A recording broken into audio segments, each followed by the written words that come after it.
This is Coach Eric Johnson, the brand. And Coach Aaron Thigpen, the source. Aaron, good day, good day. It looks like we have a nice subject that we always like to discuss, and that's really the parent effect and the impact they have on their student athletes in recruiting and in other training sources. So anyway, I just want to get your thoughts on that today as we go with it, as we say. Yeah, I mean, this is a broad subject, and I don't know, we'll just go in a variety of different directions on it because it covers so many different subjects and aspects of an athlete. I guess fair warning, some of you parents might be offended by some of the things. I don't know about what EJ is going to say that I might say, but it's all in the effort to educate you and put you in a better position to help your athlete. And I want to start by saying first, I'm not sure if parents are quite clear on how much they affect their athlete's performance, directly and indirectly. And first I want to talk about, the obvious is the direct. A parent who is pulling information off the internet or, cross-checking the information that's given by coaches and trainers. That's one way of maybe directly affecting an athlete's performance. If you're introducing contradictory information to what's being taught, this can put the athlete in a bad position because they want to please the coach, they want to please you, and it can confuse an athlete and basically paralyze them, where they aren't sure what they're trying to do and what they want to do. So that's just kind of one of a direct example. Indirect is just, maybe how you're emotionally reacting to your athlete's performances. For example, are you the parent who kind of frowns a lot when your athlete doesn't do well? In other words, do you have a poker face? or do you kind of show those emotions that, even though you don't say anything, can send the signals to your athletes that you might be unhappy with how they're doing? And the reason why I bring that up is, I'm in the gym. I'm not out on the field as much and watching competitions as much anymore, but I'm in the gym and I still see the same thing in the gym. And that's one reason why right now we don't have parents in the gym, mainly because of COVID, but that's another, it actually helps because sometimes an athlete and just our kids in general look to us, they take cues from us. And sometimes they respond off of those cues, hey, and maybe they're taking those cues to get reassurance, maybe they're taking those cues for some other reasons.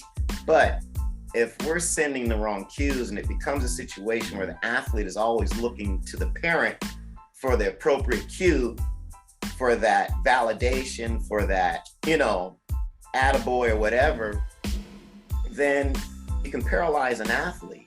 And like I said, I see it. I get athletes who come in the gym and they do a run or a rep, and the first thing they do is they look over at the parent. Well, to be honest with you, parents, some of you aren't qualified to quantify the performance. And so the athlete should be looking towards the coach and the trainer for the validation, for the corrections, for those sorts of things to keep the athlete on track. And again, I'm real big on not having too many cooks in the kitchen because of all the different mixed messages that can be sent to an athlete. And so even when a parent is in my gym, and I've had to say, hey, look, there's only one coach in here. Because again, that kind of hamstrings or kind of retards the process of the athlete, maybe, attaining a skill, working on something, or just, again, feeling that they've accomplished or being validated. So I think parents should be cognizant of that and aware of that. Aaron, great points. Brings back a lot of memories as a coach myself, in the past and present. And I think about the past baseball experience I just had the past 10 days in Texas with Team USA, the 12U national team. And I saw the process of where we took our 36 trial players and put them in a bubble. We said, parents, give your kids a hug right now. The next 3 days, just pretend you're on vacation without your kids, and you can come out and watch if you like, or you don't have to, but you won't be interacting with your kids anymore. So basically, our staff of 8 coaches were with these 36 athletes with the trainer, okay, with other people, media people with USA Baseball. And we were able to control that environment where players could be their best. Well, where there wasn't a parent around and they had to fend for themselves in the hotel, and they had a roommate. They had meetings with us before, after the workouts. They ate together. It was a team, really a team environment. Together, everyone achieves more. It goes back to that, acronym. Right. But what I found out is that these players, were free. Mm-hmm. Free to compete, free to think, mm-hmm. free to mess up and not have anybody on them. All we did was coach them and say, hey, try it this way. Right. Or this is a situation that was happening. This is how we'd like you to react. And there wasn't any looking around. Why? Parents weren't around. Right. There weren't any parents in the stands. Some parents came and watched, but it was very clear that our manager, RJ Farrell, said, hey, parents, go on vacation. Go do this, but don't be around, and basically said, don't come to the field. That's what he said, what he was really saying. And we saw maybe 2 parents there, but to be quite honest with you, they were there in support, where they got off the bus and they were filming them, and that was it. And we never saw them again. And that put an athlete in a place where they can compete and not be afraid to make a mistake and be free. And I think that's very important. So that's one side of it. Here it is. This is how these athletes are competing. And I tell you, it brought out the best in these guys. We got down to our final 18. And even when we got to our final 18, same rules applied. And I tell you, the kids were free. They were competing, not worrying about other stuff. They were in this environment. And then I go back to the other side of it, the side that you and I see quite often. That's our own company, clubs, and your own athletes that train, and now the parents are with them all the time. And so when that athlete gets in a car after the game or before the game, and there's chatter about, you need to run faster. Remember what Coach Aaron said, or you remember what he said about this when you're playing soccer. You got to have this move, and you got to do your feet this way. Or baseball wise, hey, you remember Coach EJ or right. Coach such and such said about your swing, and you got to do that. Now all of a sudden the players are confused. Yeah. There's no focus on competition to compete and to be free. I go back to this free thing. In order to compete, you gotta not have that. And I look around, and sometimes in my own head, I go, I wish the parents weren't there this week with the players. And the reason why, because I think I can get the players in a place where they can compete and not worry about anything but the game, and not worry about making mistakes or what they're gonna hear in the car, or what they're gonna hear, whether we're, and they're in a hotel room or whatever. Because that hurts the athlete. The athlete needs to have that feeling where they can let go, and you understand that. Yeah, and you mentioned a great word, and parents. I want you guys to understand that training is the imparting of information. Coaching is imparting of information, and what good coaches do is they try to create an environment. Okay, and whether that's that practice environment, that competitive game environment, or that training environment. And you've got to be careful that you don't necessarily insert yourself and disrupt that environment. I like it. And so, again, I know this is all coming from a place of love and it's well-meaning, but you've also got to understand that when a coach is trying to set a particular tone, whether it's in their training or in competition or a particular atmosphere, sometimes you can disrupt that with some of the things that you might do or say to your athlete. And so I just got a vision of get smart in the cone of silence. Right. But there needs to be this kind of cone of silence for that particular period of time for the athlete, especially in competition time. Because I know with my athletes, when I was coaching track and field, we go to meets, I didn't let them go back and forth up to the stands, because all it could take is one wrong interaction with a parent or with somebody else that could throw them off their game. A parent maybe telling them something technical. Well, hey, you know what? You need to, lift your knees, or you need to do this and do that. Well, that might not be what our game plan is and what I want. And now the kid goes and does that, and they blow the scenario for us. Do you see what I'm saying? Yeah. Or maybe they get in an argument. And again, parents, you got to understand that there's a lot of cross-pollination of the other interactions you have with your kid that also influence that performance. In other words, if you had an argument with your kid right before the game, before you got in the car, because they didn't take out the trash, that can set a tone. There can be a residual effect of that argument, that disagreement, that transfers into their performance. Again, these are kids. They're not, they always can't separate those things. So they might bring those emotions or bring that attitude or whatever it is that is completely unrelated to their athletics.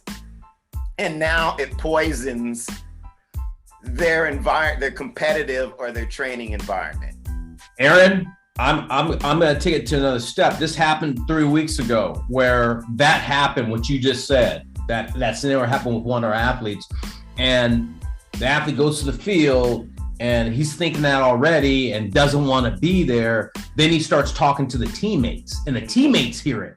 So the environment's being poisoned, not on the beforehand, but when the athlete gets the field and imparts it on his teammates. Mm-hmm. And then they're going, what's going on with him? And they're distracted from their goal and their mission that day.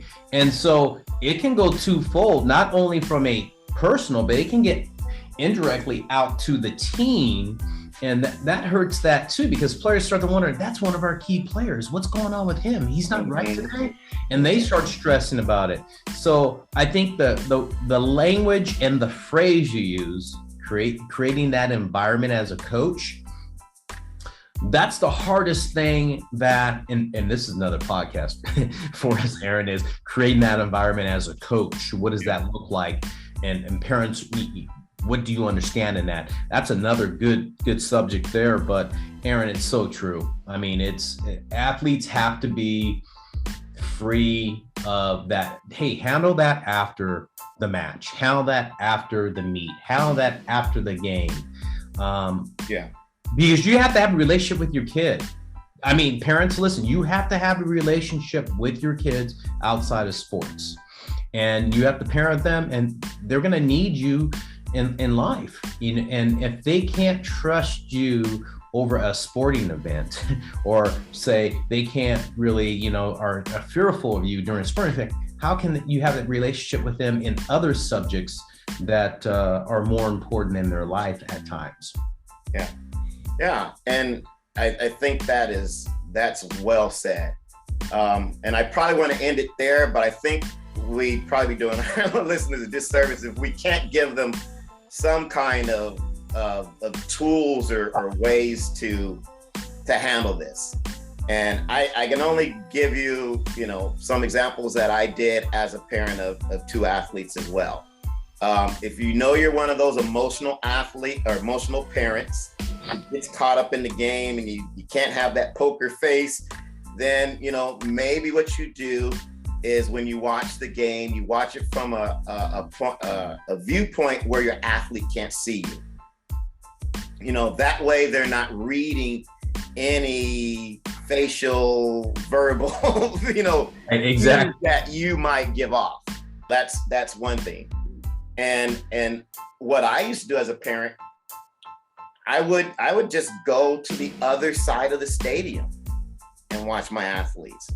And I'd have a book and I'd watch, and then we would talk about everything after, if they wanted to talk about it. Yeah.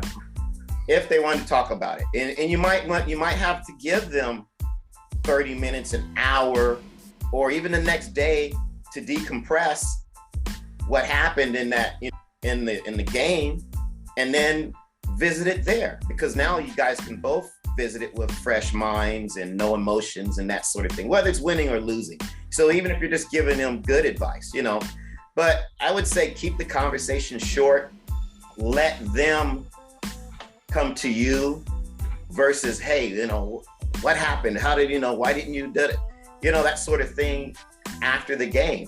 You might want to say, how do you feel? Leave them, make them open-ended questions. And if they want to talk about it, great. If they don't, that's fine too. But, let them come to you in their time with how they feel about it. And so I think keeping that distance is to me is helpful. It worked with my kids. They've already got enough pressure on them.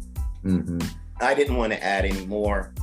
And also, then you get out of the whole rigmarole of getting caught up in maybe what all the other parents are saying in the stands and all the rest of that. So yeah, that was kind of one way I handled it. But I think providing a little bit of distance can help.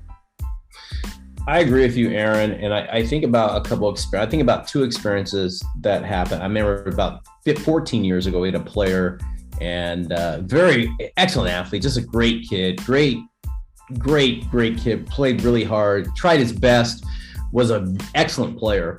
And I remember driving home one day and his head was down in the car and his dad was going at him like this. And I'm thinking, that poor kid, what am I going to do to kind of help that next practice? I thought about, that's one experience.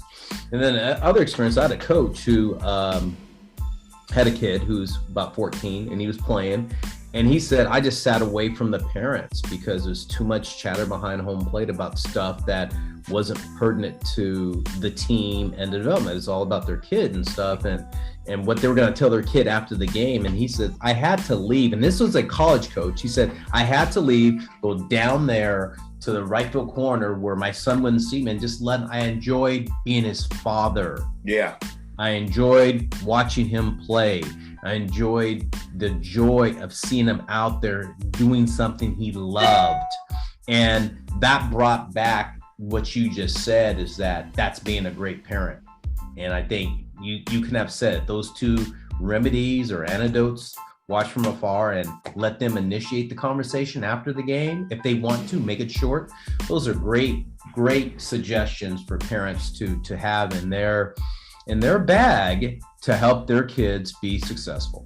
Yeah, and I think giving that time, works, because we've all had the responses, hey, how did you play? Good.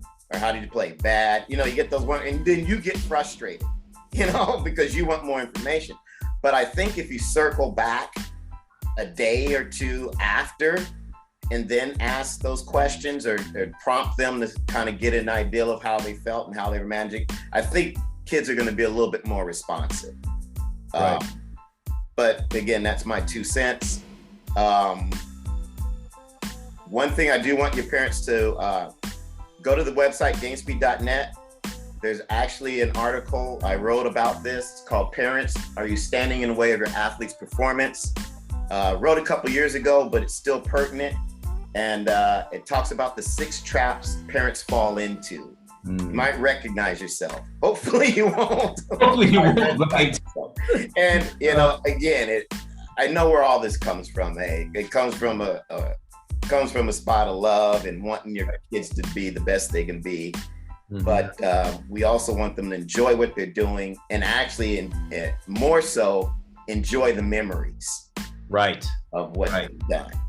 Yeah. And so I think that's what's most important.